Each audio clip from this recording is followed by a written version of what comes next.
इस गहन चर्चा में स्वागत है।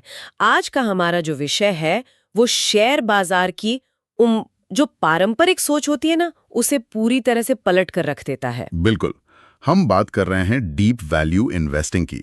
मतलब एक ऐसी रणनीति जो बाजार को मात देने का दावा करती है। हाँ, और ये भी सिखाती है कि जिन कंपनियों को बाकी दुनिया ने कचरा समझकर फेंक दिया है, उनसे पैसा कैसे बनाया जाए। सही कहा।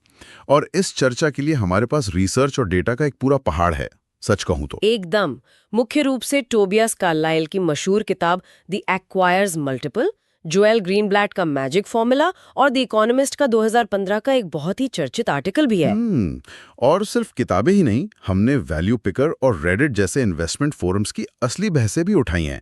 साथ ही स्ट्रीट गेन्स, धन और comparables.ai के कुछ बहुत ही सटीक आर्टिकल्स भी हैं। तो हमारा मिशन ये समझना है कि कैसे दिग्गज इन्वेस्टर इन बेहद सस्ते और संकटग्रस्त दिखने वाले शेयर्स को चुनते हैं और कोई भी आम इन्वेस्टर इसका फायदा कैसे उठा सकता है। ठीक है, चलिए इसका विश्लेषण करते हैं। देखिए, विश्लेषण शुरू करने से पहले ये समझना जरूरी है कि ये टॉपिक इतना अहम क्यों है। आज फाइनेंस की दुनिया में हर तरफ बस ग्रोथ और टेक्नोलॉजी का शोर है। हर कोई अगली बड़ी एआई या टेक कंपनी खोजना चाहता है। बिल्कुल। लेकिन डीप वैल्यू इन्वेस्टिंग एकदम उल्टी दिशा में जाती है। ये उन कंपनियों को चुनती है जिन्हें बाजार ने पूरी तरह से नकार दिया है, लेकिन अंदर ही अंदर उनका बिजनेस या एसेट्स अभी भी मजबूत हैं। और ये सिर्फ कोई किताबी बातें नहीं है। नहीं, बिल्कुल नहीं। ये दशकों के ऐतिहासिक डेटा पर आधारित है। हाँ, लेकिन किसी भी गणित या बैलेंस शीट पर जाने से पहले निवेश की एक बहुत बड़ी बाधा पर बात करनी होगी, और वो कोई आर्थिक मंदी नहीं है। वो है मानवीय भावनाएं, ह्यूमन इमोशंस। सही। स्ट्रीट केन्स के लेख ने इस पर बहुत गहराई से रोशनी डाली है। उसमें साफ बताया है कि कैसे डर और लालच का चक्र कंपाउंडिंग को नष्ट कर देता है, जो कि निवेश का 8वां अजूबा है। बिल्कुल। कंपाउंडिंग एक स्नोबॉल की तरह काम करता है, लेकिन जैसे ही बाजार गिरता है एक अजीब सी घबराहट फैल जाती है। लोग डर कर पैसा निकाल लेते हैं, पोर्टफोलियो बेच देते हैं। और जब बाजार एकदम टॉप पर होता है, सब कुछ बहुत महंगा होता है, तब लालच हावी हो जाता है। लोग गलत टाइम पर भारी निवेश कर देते हैं। इससे बार बार निवेश बदलता है और जो एसआईपी अनुशासन से चलनी चाहिए वो बीच में ही रुक जाती है। ये बहुत ही आम बात है। स्ट्रीट गेन्स का सोर्स यही कहता है कि सफलता सिर्फ सही कंपनी चुनने से नहीं मिलती, अपनी भावनाओं पर काबू रखने से मिलती है। और पता है सबसे दिलचस्प बात क्या है? ये घबराहट सिर्फ छोटे या नए इन्वेस्टर्स में नहीं होती। अरे, बड़े बड़े कॉर्पोरेट बॉस भी इसी जाल में फंसते हैं। द इकोनॉमिक्स के उस आर्टिकल को ही देख लीजिए। हाँ, जिसमें मर्जर और एक्विजिशन यानी M&A सौदों का इतिहास दिया है। 1890 के दशक में हर कोई मोनोपोली बनाने की होड़ में था। और फिर 2000 के दशक का वो कुख्यात .com बबल, इंटरनेट का ऐसा बुखार था कि टाइम वार्नर और AOL का विलय हो गया, जो आज भी कॉर्पोरेट इतिहास की सबसे बड़ी तबाही माना जाता है। और 2007 में सबप्राइम संकट से ठीक पहले बैंकों के बीच एक दूसरे को खरीदने की अंधी होड़ मची थी। लोग बिना किसी ठोस रणनीति के बस बैंड वैगन पर कूद पड़ते हैं, सिर्फ इसलिए क्योंकि बाकी सब भी वही कर रहे हैं। बिल्कुल। यहाँ जो सबसे दिलचस्प बात है वो ये है कि इन्हीं भावनाओं के कारण बाजार में कुछ कंपनियां अपनी असली कीमत से बहुत नीचे गिर जाती हैं। जब चारों तरफ एक नेगेटिव माहौल बन जाता है। हाँ, और शेयर औने पौने दाम पर बिकने लगते हैं। यहीं पर डीप वैल्यू इन्वेस्टर्स के लिए एक बहुत बड़ा मौका बनता है। वो इसी अति प्रतिक्रिया का फायदा उठाते हैं, और इसी अति प्रतिक्रिया से हम अपने अगले सिद्धांत पर आते हैं, मीन रिवर्जन का विज्ञान। विकिपीडिया और किताब के सारांश में इसे एक केंद्रीय स्तंभ बताया गया है। मीन रिवर्जन मतलब ये धारणा कि किसी भी एसेट की कीमत समय के साथ अपने ऐतिहासिक औसत पर वापस आई जाती है। कोई भी चीज हमेशा के लिए ऊपर या नीचे नहीं जा सकती। हमारे सोर्सेज में महान इन्वेस्टर जेरेमी ग्रैंथम का एक बहुत सटीक कोट है। हाँ, उन्होंने कहा था कि प्रॉफिट मार्जिन फाइनेंस में सबसे ज्यादा मीन रिवर्टिंग सीरीज है। अगर ज्यादा मुनाफा कंपटीशन को आकर्षित नहीं करता तो इसका मतलब है कि कैपिटलिज्म ठीक से काम नहीं कर रहा है। इसका सीधा सा मतलब ये है कि अगर कोई कंपनी बहुत ज्यादा मुनाफा कमा रही है तो बाजार में नए कॉम्पिटिटर्स आएंगे, कीमतें कम होंगी और मुनाफा वापस औसत पर आ जाएगा। और अगर कोई इंडस्ट्री घाटे में है तो कमजोर कंपनियां दिवालिया हो जाएंगी। जो बचेंगी उनके लिए कंपटीशन कम होगा और उनका मुनाफा फिर से बढ़ जाएगा। इसे मौसम की एक बहुत अच्छी एनालॉजी से समझा जा सकता है। अक्सर लगता है कि कुछ खराब कंपनियों के लिए हमेशा सर्दियां रहेंगी और ग्रोथ कंपनियों के लिए हमेशा गर्मियां। लेकिन कठोर सर्दियों के बाद हमेशा वसंत आता है। महान बिजनेस हमेशा महान नहीं रहते, वो सिर्फ अपने साइकिल के टॉप पर महान दिखते हैं। और डीबॉन्ड और थेला की रिसर्च स्टडी इसे साबित भी करती है। उन्होंने देखा कि जो शेयर सबसे ज्यादा अंडर वैल्यूड या सस्ते थे, जिन्हें बाजार ने खराब मान लिया था, उन्होंने अगले 4 साल में सबसे महंगे और लोकप्रिय शेयरों को बुरी तरह पछाड़ दिया। हाँ, और अंतर कोई छोटा नहीं था, 41% ज्यादा रिटर्न। ये मीन रिवर्जन का बहुत बड़ा सबूत है।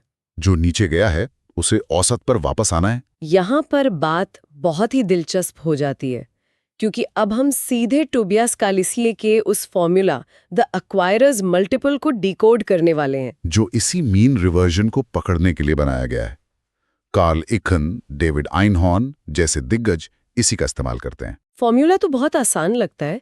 एक्वायर्स मल्टीपल निकालने के लिए एंटरप्राइज वैल्यू को ऑपरेटिंग अर्निंग से डिवाइड किया जाता है। लेकिन सबसे बड़ा पेच इसके पहले हिस्से में है, एंटरप्राइज वैल्यू यानी ईवी। हाँ, क्योंकि जब भी शेयर बाजार की बात होती है हर कोई मार्केट कैप चिल्लाता है, तो कार्लसले ने मार्केट कैप को छोड़कर एंटरप्राइज वैल्यू को क्यों चुना? ये निवेश का सबसे बड़ा भ्रम है। मार्केट कैप बहुत ही सतही आंकड़ा है। ये सिर्फ इतना बताता है कि बाजार में शेयरों की कुल कीमत क्या है। लेकिन एक डीप वैल्यू इन्वेस्टर पूरे बिजनेस को खरीदने के नजरिए से सोचता है। बिल्कुल। एंटरप्राइज वैल्यू किसी कंपनी की असली टेकओवर कीमत होती है। मतलब अगर आप पूरी कंपनी खरीदते हैं तो शेयर धारकों के साथ साथ आपको कंपनी का सारा कर्ज भी चुकाना होगा। और अगर बैंक में कोई कैश पड़ा है तो उसे घटा दिया जाएगा। सही। एंटरप्राइज वैल्यू मार्केट कैप में कर्ज को जोड़ती है और कैश को घटा देती है। ये बहुत ही शानदार नजरिया है। इसका मतलब है कि बाहर से कोई कंपनी बहुत सस्ती लग सकती है, लेकिन अंदर से वो कर्जे में डूबी हो सकती है। आपको जनरल मोटर्स का वो केस याद है जो लॉग्रैन और वेलमैन के रिसर्च में था? हाँ बिल्कुल, 2005 की बात है। उस वक्त उनका मार्केट कैप सिर्फ $17 बिलियन था। कागज पर वो बहुत बड़ी वैल्यू डील लग रही थी। एक सदी पुरानी कंपनी इतने सस्ते में? लेकिन असली कहानी एंटरप्राइज वैल्यू में छिपी थी।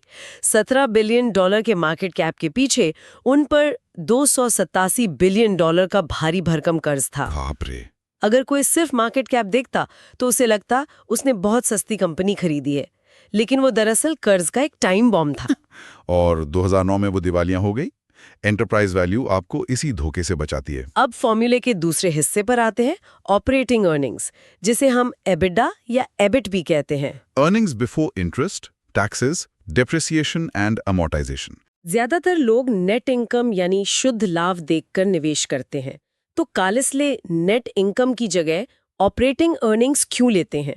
क्योंकि नेट इनकम को अकाउंटिंग के जरिए बहुत आसानी से बदला जा सकता है।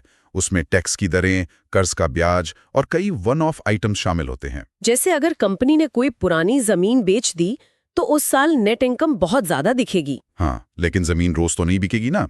ऑपरेटिंग अर्निंग्स इन सब बाहरी चीजों को हटा देता है। इससे बिजनेस की असली जमीनी नकदी का पता चलता है। और यहीं पर निवेश जगत का सबसे बड़ा वैचारिक मतभेद सामने आता है। वॉरेन बफे बनाम डीप वैल्यू। बिल्कुल। बफे कहते हैं कि शानदार कंपनियों को उचित मूल्य पर खरीदें, जैसे उन्होंने सीज कैंडीज खरीदी थी। लेकिन डीप वैल्यू निवेश एकदम उल्टा कहता है। वो कहता है औसत या साधारण कंपनियों को शानदार मूल्य पर खरीदें। ये टकराव सिर्फ बातों का नहीं है, अकाउंटिंग का भी है। वॉरेन बफे असल में एबिडा से नफरत करते हैं। 2002 की मीटिंग में उन्होंने बहुत कड़ी आलोचना की थी, क्योंकि ये डिप्रिसिएशन जैसे असली खर्चों को छुपा देता है। और देखिए ना, वॉलमार्ट, जी या माइक्रोसॉफ्ट कभी अपनी एनुअल रिपोर्ट में एबिडा का इस्तेमाल नहीं करते। बफे को क्वालिटी चाहिए, जबकि कार्लसले का पूरा फोकस सिर्फ सस्तेपन पर है। इसे जोएल ग्रीनब्लैट के मैजिक फॉर्मूला से तुलना करें तो तस्वीर और साफ हो जाती है। मैजिक फॉर्मूला दो चीजें देखता है, सस्तापन जिसे अर्निंग्स यील्ड कहते हैं, और दूसरा क्वालिटी जिसे रिटर्न ऑन कैपिटल कहते हैं। लेकिन कार्लसले ने अपनी रिसर्च में एक बहुत चौंकाने वाली बात खोजी। क्या? उन्होंने देखा कि अगर मैजिक फॉर्मूले से क्वालिटी वाले हिस्से को पूरी तरह हटा दें और सिर्फ सस्तेपन यानी एक्वायर्स मल्टीपल पर दाव लगाएं तो नतीजे और भी बेहतर आते हैं। मतलब सिर्फ सस्ती कंपनी खरीदना, चाहे वो कैसी भी हो, को पछाड़ दिया है। इसने लगभग 17.9% का CAGR दिया है। CAGR यानी कंपाउंड एनुअल ग्रोथ रेट। 17.9% बहुत होता है। ये सुनना थोड़ा अजीब लगता है कि खराब क्वालिटी की कंपनियां अच्छी कंपनियों से बेहतर रिटर्न दे सकती हैं? लेकिन यही तो मीन रिवर्जन का जादू है। अच्छी कंपनियों से बाजार को बहुत उम्मीदें होती हैं, इसलिए वो महंगी मिलती हैं। जरा सा भी खराब प्रदर्शन हुआ तो शेयर धड़ाम से गिरता है। और जो पहले से खराब मानी जाती हैं, उनसे कोई उम्मीद ही नहीं होती। वो बस दिवालिया होने से बच जाएं या थोड़ा सा बेहतर कर ले तो उनका शेयर रॉकेट बन जाता है। बिल्कुल। अब सवाल उठता है कि क्या यह सब सिर्फ अमेरिका में काम करता है? इसे भारतीय बाजार में देखते हैं। हाँ, वैल्यू पिकर फॉर्म की वो चर्चा बहुत शानदार थी। एक इन्वेस्टर ने भारतीय बाजार के पिछले डेटा पर एक स्क्रीनर सेट किया। नियम बहुत सख्त है। पहला, मार्केट कैप 1000 करोड़ से ज्यादा हो, ताकि बहुत छोटी कंपनियों से बचा जा सके। दूसरा नियम था कि एक्वायर्स मल्टीपल 5 से कम होना चाहिए, यानी कंपनी बहुत सस्ती हो। डेट टू इक्विटी 0.3 से कम हो, मतलब कर्ज का बोझ ना के बराबर हो।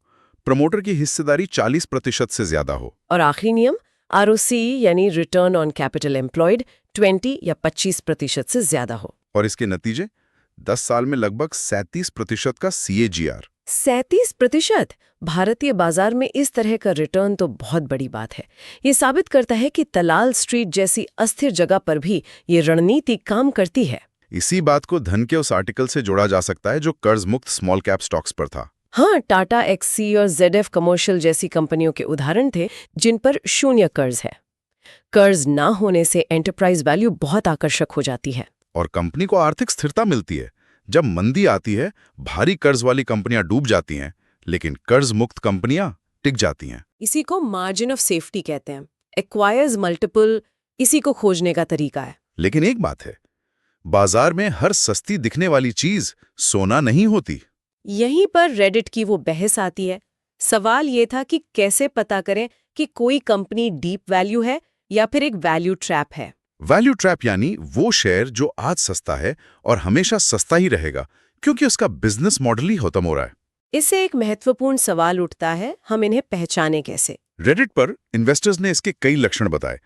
अगर फंडामेंटल्स लगातार गिर रहे हैं, रेवेन्यू कम हो रहा है और कोई उत्प्रेरक या कैटलिस्ट नहीं है, तो वो वैल्यू ट्रैप है। जैसे मेसीज या कोल्स का उदाहरण, जो ई-कॉमर्स की आंधी में जूझ रहे हैं, या ब्लॉकबस्टर, जो सस्ती थी लेकिन नेटफ्लिक्स के सामने टिक नहीं पाई। तो इससे बचने का उपाय क्या है? रेडिट वालों ने कहा, ROIC देखें, रिटर्न ऑन इन्वेस्टेड कैपिटल। अगर ये 10% से कम है तो वो डेड मनी है। और ऐसे कर्ज से भी बचना चाहिए जो पुरानी तकनीक पर आधारित है, जैसे पुराने टेलीफोन लाइंस। और रिस्क से बचने के लिए एक बहुत अच्छी रणनीति है टो इन द वाटर, यानी पहले थोड़ा सा पैसा लगाएं, 3 से 6 महीने इंतजार करें। अगर कुछ सुधार ना दिखे तो बिना इमोशंस के नुकसान बुक करके बाहर निकल जाएं। एक और बहुत अहम चीज जो comparables.ai ने बताई, कैश फ्लो। हाँ, सिर्फ कागजी प्रॉफिट मत देखिए, ऑपरेटिंग कैश फ्लो और फ्री कैश फ्लो देखिए, क्योंकि प्रॉफिट को अकाउंटिंग से बदला जा सकता है, लेकिन कैश फ्लो कभी झूठ नहीं बोलता। बैंक खाते में जो असली पैसा आ रहा है वही सच्चाई है। कई कंपनियां बाहर से लाभदायक दिखती हैं, पर अंदर कैश होता ही नहीं है। तो इन सब का आखिर क्या मतलब है? अगर पूरी चर्चा को समेटें तो सफल निवेश का मतलब रोज बाजार का अनुमान लगाना नहीं है, ना ही टीवी देखकर घबराहट में फैसले लेना है। इसका असली मतलब है भावनाओं से ऊपर उठकर एंटरप्राइज वैल्यू और ऑपरेटिंग अर्निंग्स जैसे ठोस डेटा पर भरोसा करना। एक व्यवस्थित नियम आधारित रणनीति हमेशा घबराहट को हरा देती है। आज की शोरगुल में मीन रिवर्जन और मार्जिन ऑफ सेफ्टी ही आपको सुरक्षित रखते हैं। अब इस चर्चा को खत्म करने से पहले श्रोताओं के लिए सोचने वाली एक बात है। वो क्या? आज के दौर में जब बड़े फंड्स के पास AI और सुपर कंप्यूटर हैं जो 1 सेकंड में लाखों कंपनियों का एक्वायर्स मल्टीपल ढूंढ सकते हैं, तो क्या भविष्य में मीन रिवर्जन के ये मौके हमेशा के लिए खत्म हो जाएंगे? या फिर हमारी इंसानी भावनाएं, हमारा डर और लालच हमेशा शेयर बाजार में ऐसी सस्ती गलतियां करते रहेंगे जिन्हें समझदार इन्वेस्टर आने वाले दशकों तक भुनाते रहेंगे? ये सच में सोचने वाली बात है। निवेश के इस महासागर में गोते लगाते रहें और सीखते रहें,